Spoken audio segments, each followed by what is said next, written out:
লাউর কোপ্তা বানানোর জন্য প্রথমে লাউকে ঝুরঝুর করে কেটে বেসন দিয়ে কাঁচা লঙ্কা, জিরে গুঁড়ো, ধনে গুঁড়ো, সব দিয়ে মেখে প্রথমে কম তেলে এরকম করে সেঁকে নিতে হবে, তারপরে তেলে ভাজতে হবে, তাহলে তেলটা কম টানবে, খেতেও ভালো হবে।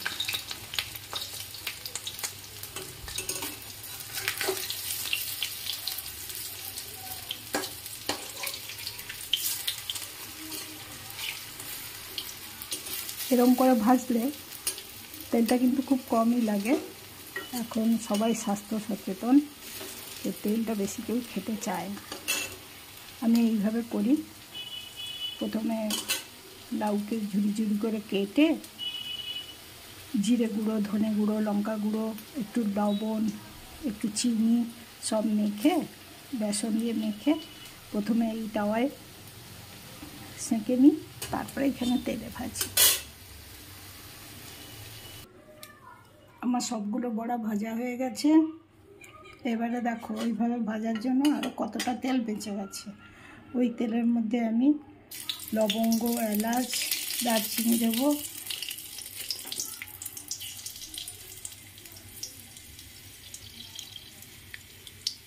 তেজপাতা দেবো, ওর মধ্যে আমি টমেটো দিয়ে দেবো।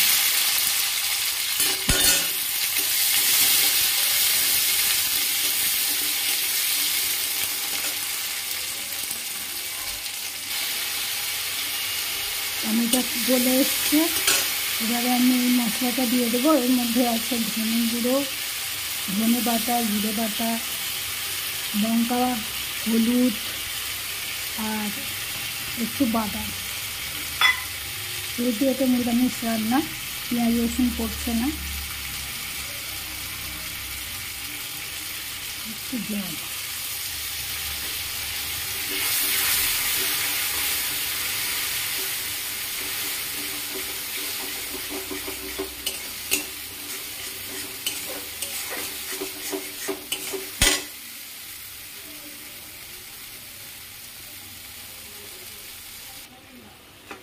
মশলাটা আমার কষা হয়ে এসছে, এবারে মশলা থেকে তেল বেরোতে শুরু করেছে।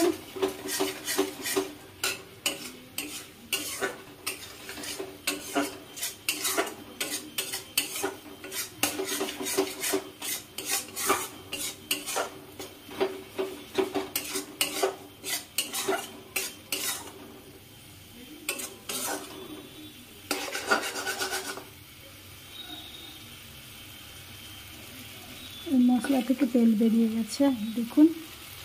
এবার আমি জল দিয়ে দেবো, পরিমাণ মতো জল দিয়ে দেবো।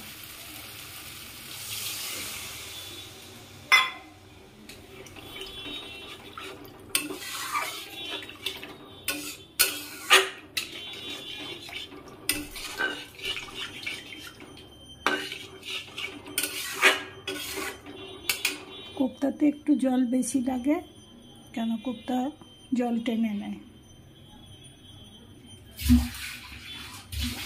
আরও একটু জল দিয়ে দেবো।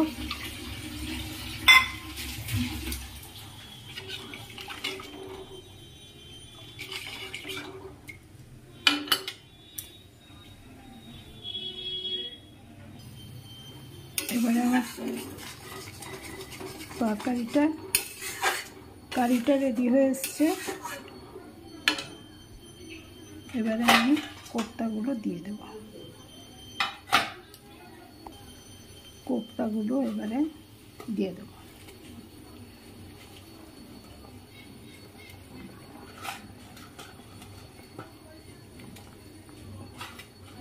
পরিমাণ মতো নুন মিষ্টি দিয়ে দেবেন।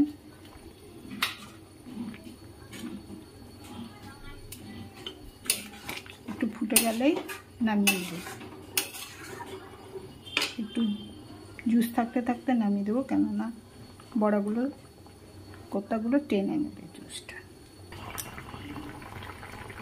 তরকারিটা আমার হয়ে গেছে।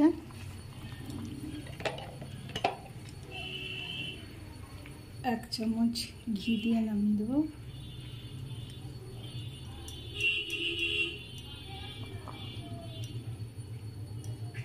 এখন এরকম মনে হচ্ছে পাতলা আছে, অনেক জুস আছে, কিন্তু এটা টেনে নেবে, কোপ্তাগুলো সব টেনে নেবে। এবার আমি তরকারিটা নামিয়ে দেবো।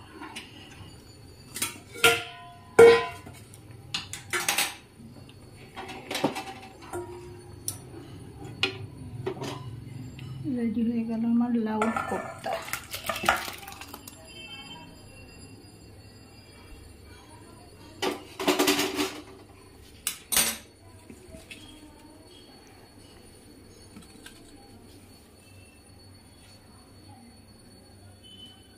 মনে হচ্ছে অনেকটা জুস আছে, ওটা টেনে নেবে।